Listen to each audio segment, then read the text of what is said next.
Hello, my PUC second year students. Now I'll continue the chapter Guptas. Next, greatest king, Chandragupta II. He spread 375 to 415 CE. Chandragupta II ascended the throne after the death of Samudragupta. The notable achievement of Chandragupta II was that he defeated the Shaka ruler Rudrasena and annexed his kingdom. He strengthened his empire by matrimonial alliance with Nagas and Vakatakas. He was also known as Vikramaditya.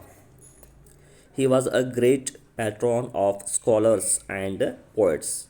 Nine great scholars, means Navaratnas, adored his court.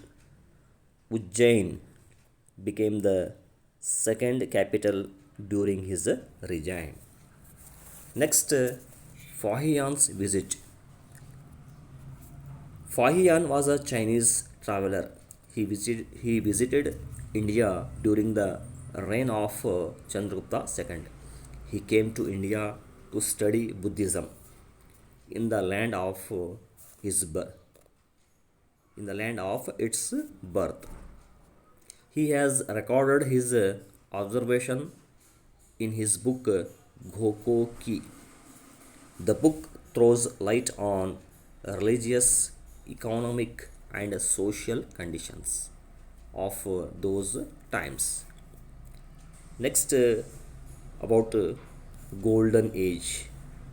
The Gupta period is also known as Golden Age. Gupta period has a unique position in the history of India. Due to the all-round development in this age, the European writers have compared with the age of Pericles of Greece, Augustus Caesar of Rome, and Queen Elizabeth of England. The achievements in the fields of religion, education, literature, art, and architecture, science, and technology were extraordinary. What are the reason Gupta period is called as a golden age?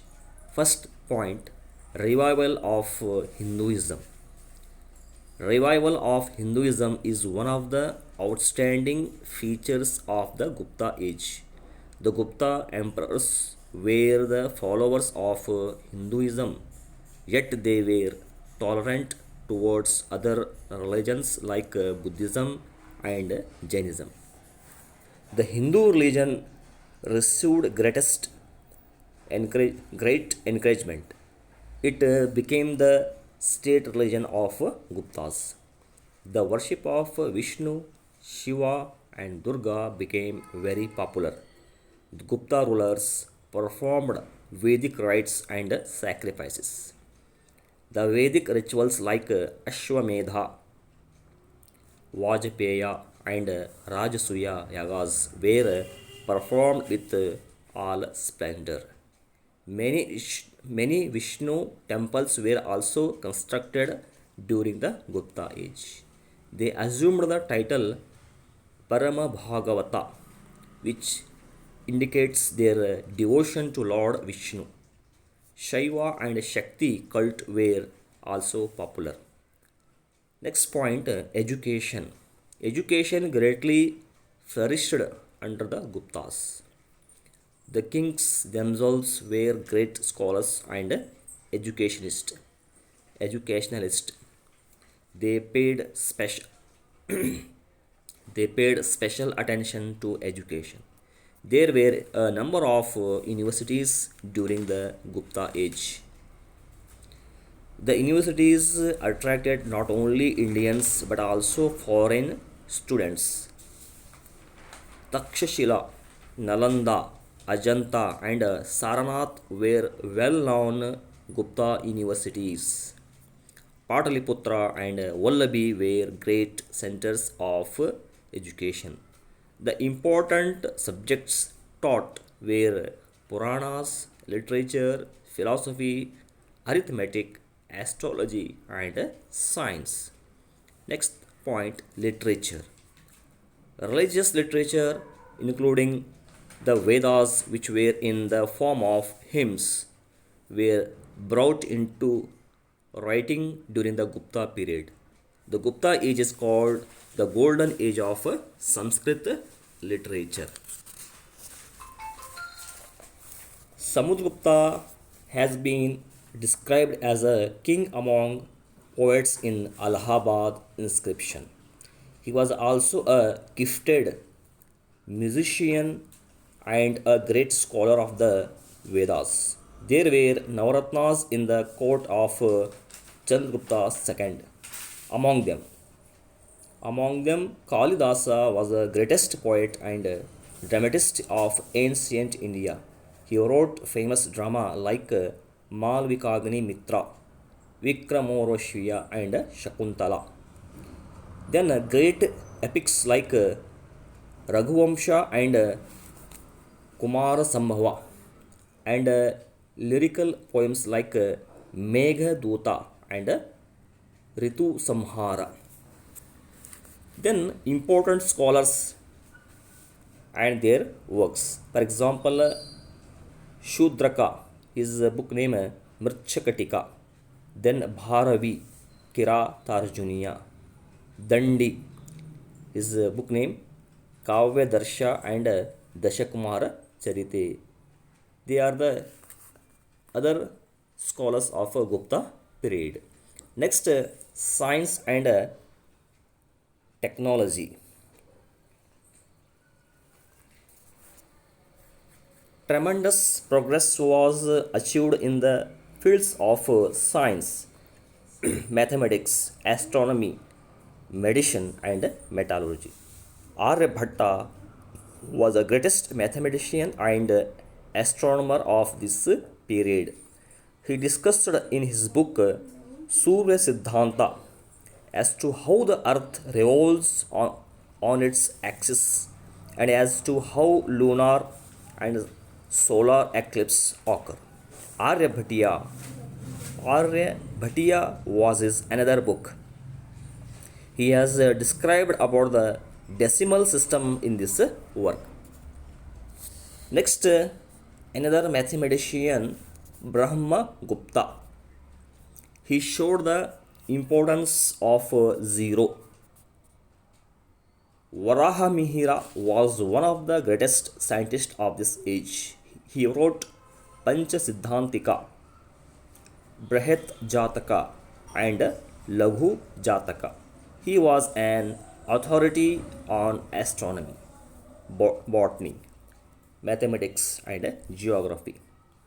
Brahat Samhita deals with the achievements of heavenly bodies. In the field of medicine, Charaka and Shushruta wrote Samhitas. Dhanvantri was regarded as the father of Indian medicine. It means Ayurveda, especially the medicine of that period, Ayurveda medicine. Vagbhata wrote the book name Ashtanga Sangraha. The Mehrauli iron pillar discovered near Delhi is an outstanding example of their metallurgical skill. It is a miracle that even after being exposed to sun and rain for centuries, the iron pillar has not rusted or lost its strength. Then the last one, art and architecture. The basic structural features of Indian temple architecture were developed during the Guptas. Mathura, Banaras, Patna, Udaygiri, Devgar, etc. were the centers of their artistic activity. Dashavatara temple of Devgar was the first temple of the Gupta period. Then Shiva temple of Bumrah and brick temple of Bittigaon were the other temples of the Guptas. A number of statues of Lord Buddha were also erected. The fine Sultanganj Buddha statue of 7.5 feet height is now preserved preserved in the Museum of Birmingham. The Guptas gave special encouragement to painting. The finest example of Gupta paintings are on the walls of Bog near Gwalior.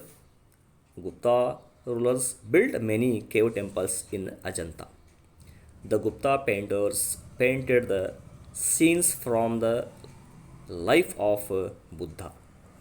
The painting of mother and child in cave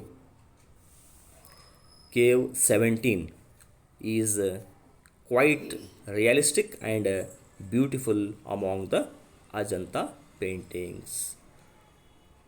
My dear students, in today's lesson, we had discussed about the Chandragupta II, then Fahiyan's visit, and golden age of Chandragupta period.